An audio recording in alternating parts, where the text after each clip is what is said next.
قوله تبارك وتعالى: لا جناح عليكم وليس عليكم جناح. الفرق واللمسة البيانية في كل؟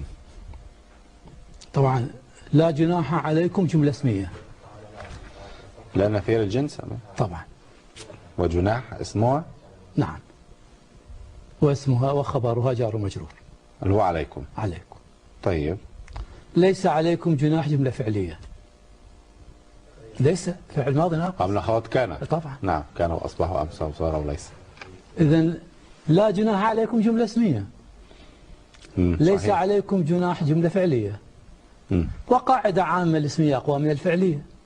هذه قاعدة أثبت طبعا، لا دال على الثبوت. الجملة الاسم دال على الثبوت، والفعل يدل على الحدوث والتجدد.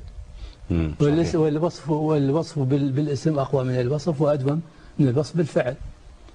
إذن هذه لها أماكن وتلك لها أماكن أخرى. إذن لا جناح عليكم أقوى، إضافة إلى أن لا جناح لا فيها توكيد، لا مؤكدة، لأن هي كأنما جواب لهل من. لا رجل فيها توكيد وفيها يعني من معانيها التوكيد أيضا. نعم. بالإضافة لأنها لا نفي للجنس فيها توكيد. توكيد وجملة اسمية يعني. فإذا هي راح تكون إيش؟ أقوى. مو هكذا؟ هي أقوى في النفي من ليس؟ طبعا أقوى. ما ليس فيها نفي. النفي درجات. الله أكبر. طبعا النفي درجات. بتقول اللغة العربية سهلة؟ كيف سهلة؟ لا، اللغة أيضا صعبة على فكرة في الدراسات. لا هي سهلة، لكن المتخصص لما يريد فيها سعة. اللغة العربية تعبر عن أمور كثيرة لا يمكن اللغات الأخرى أن تعبر عنها أبدا. لا، كيف تعبر؟ يعني كيف تعبر أنت في اللغة الإنجليزية بين لا يذهب ولن يذهب ولما يذهب وليس يذهب؟ كيف؟ ما لا رجل حاضر، ما رجل حاضرا، ما من رجل حاضر، لا رجل حاضرا، كيف؟ ليس رجل حاضرا، كيف تعبر عنه؟ وكل وحدة لها دلالة. الله أكبر. طبعا أن أدوات النفي في حد ذاتها لها دلالتها. ما لهم به من علم، وربنا قال هكذا. صحيح. وقال ليس لهم به علم، مو هكذا قال. ما هي أيضا لها سؤال، الفرق بين ما ولا في النفي يعني ما قال قل لست عليكم بوكيل، نفى بليس. صحيح. ما قال وما أنا عليكم بوكيل، نفى بما. مو هكذا. صحيح. طيب مو هذا الفرق يختلف. الله أكبر. لماذا نفى إذن؟ ليس مجرد النفي في حد ذاته. لا للنفي درجات ودلالات خاصة به، خط بياني أصلا في التعبير. إذا نجيب على السائل الذي يقول لماذا القرآن باللغة العربية لهذه الأمور. طبعا لأن اللغات الأخرى لا تستوعب القرآن بهذا المعنى. لا يمكن.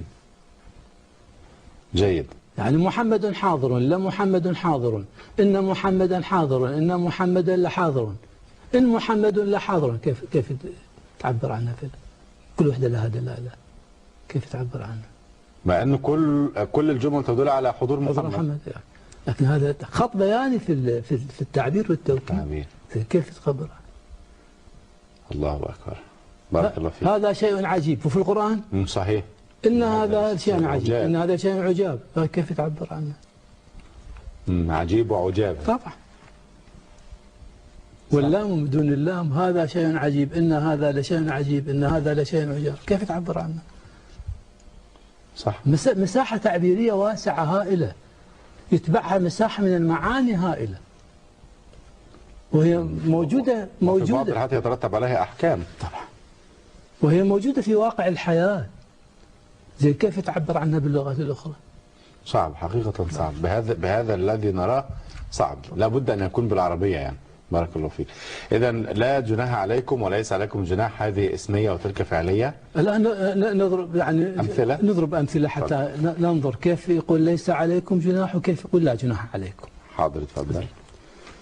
فمن حج البيت أو اعتمر فلا جناح عليه أن يطوف بهما. إن الصفا والمروة من شعائر الله. نعم. فمن حج البيت أو اعتمر فلا، هذا أمر في العبادة. نعم. أمر عبادة. فلا جناح. لا. وإن أردتم أن تسترضعوا أولادكم فلا جناح عليكم. هذا تنظيم الأسرة، إذا سلمتم ما آتيتم بالمعروف. تنظيم أسرة هذا. والذين يتوفون أحكام، والذين يتوفون منكم ويذرون أزواجا يتربصن بأنفسهن فإذا بلغن أجلهن فلا جناح عليكم. أيضا ما يتعلق بتنظيم الأسرة، مو هكذا؟ نعم. لا جناح عليكم إن طلقتم النساء ما لم تمسوهن أو تفرضوا لهن فريضة، أيضا تنظيم الأسرة. الآن ليس على الذين آمنوا وعملوا الصالحات جناح فيما طعموا. طعم أكل، هل هذا يتعلق مثل العبادة؟ لا، فيما طعموا، لكن نفي في صحيح أقل. صحيح، فيما طعموا إذا ما اتقوا وآمنوا، هذا في الطعام، ليس في العبادة.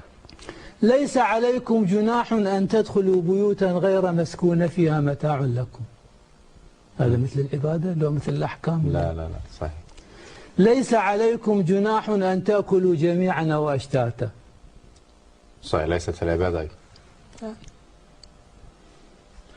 سبحان الله. إذن هو يختار لكل مقام مقال. قطعا.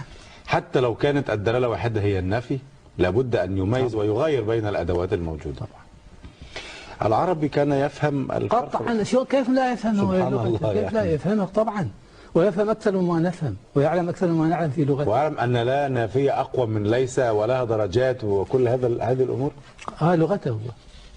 وكانوا يتكلمون بها. وكانوا يتكلمون بها. طب لما لم يأتوا بمثل هذا القرآن يا دكتور فاضل؟ كانوا يتكلمون لكن لا يضعوها في مكانها. يعني يأتي بجملة، أما نعم. أن يرتب كلام هكذا لا يعني بهذا لا المستوى، يستطيع ذلك. لا بهذا المستوى كلام لا يمكن.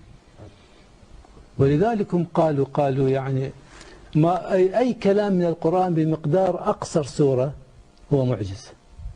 أقصر سورة الكوثر. نعم صحيح. يعني لو أي كلام تأخذه من القرآن بمقدار الكوثر، من أي آية تأخذها كانت طويلة هو معجز.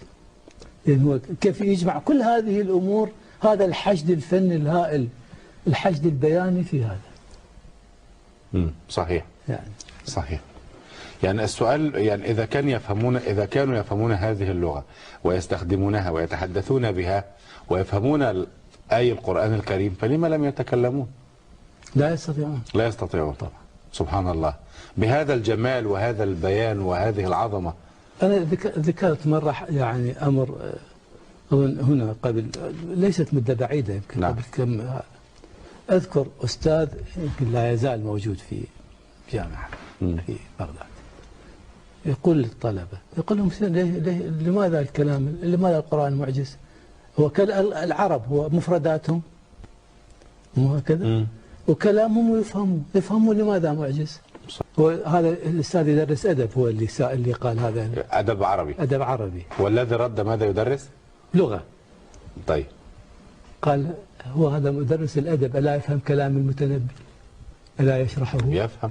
ألا يعرف مفرداته؟ أكيد يعني. ألا يشرح للطلاب؟ لماذا لم يفعل مثله؟ الله. هو ناقد فقط ليس بشاعر. أحسنت. أحسنت. صحيح صحيح. إذا كان يفهم المتنبي وينقد المتنبي فلما لا يقول مثل ما يقول. صح، بارك الله فيك.